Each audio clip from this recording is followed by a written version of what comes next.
Volevamo introdurre il discorso di come vengono distribuiti e come vengono da noi ricevuti i film in questo periodo. Attualmente siamo entrati nell'era digitale, quindi tutti i film vengono distribuiti e recepiti tramite hard disk o addirittura, se la grande distribuzione vuole mandarci tramite satellite, per noi è anche più semplice.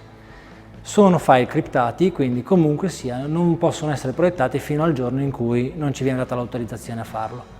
Qualche tempo fa, quando ancora eravamo nell'epoca della pellicola, il mondo era molto diverso, i corrieri ci portavano fisicamente delle pellicole che erano molto pesanti e anche difficili da gestire diversamente. I film ormai sapete tutti che sono dei file, come può essere un file di un film che potete scaricarvi a casa, ma a noi non arrivano dei file molto piccoli, arrivano 300 giga, 400 giga a seconda del film che arriva e viene distribuito tramite una parabola, un decoder satellitare che al suo interno mantiene i film che servono quella settimana.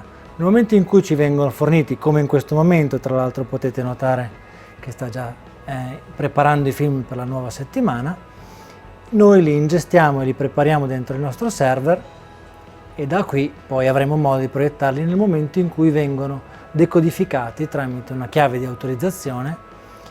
La chiave di autorizzazione, diversamente da come uno può pensare, ti permette di proiettare il film soltanto in un certo arco di tempo e soltanto all'interno di una singola sala, quindi l'autorizzazione non viene data per tutto il Cinedream indiscriminatamente, ma potete immaginare che per un evento singolo come un'anteprima ci viene data l'autorizzazione di proiettare mezz'ora prima e mezz'ora dopo in una sola sala. Parlavamo prima delle autorizzazioni che attivano il film all'interno della sala specifica e in una fascia temporale molto stretta e troviamo che sia indispensabile perché solo in questa maniera ti puoi garantire che il film sia non piratato, non decodificato e portato all'esterno. Questo però porta anche un vantaggio di gestione. La distribuzione, quando vende un film alla sala,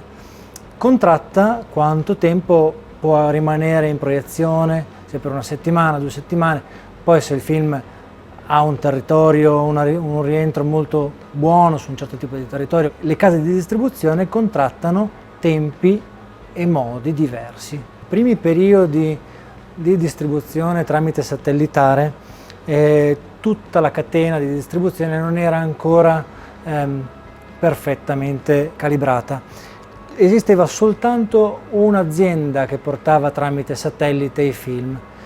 Questo portò una leggera discussione all'interno delle case di distribuzione che volevano avere una concorrenza anche dal punto di vista della fornitura del film all'utente finale. Finché non è nata la seconda casa di distribuzione tramite satellitare, alcuni brand non hanno voluto fornire tramite satellite i film, ma hanno continuato a fornirli tramite corriere. Le 2 case di distribuzione tramite satellite che portano i film nelle sale attualmente sono Open Sky, anche se qui vediamo Eclair che è il fornitore dell'hardware, e Telespazio o Mart Cinema come concorrente diretto. Nella prossima puntata ti mostreremo tutte le macchine che servono per far funzionare il cinema. Per non perderti neanche una puntata, iscriviti al canale. Ci vediamo nel futuro.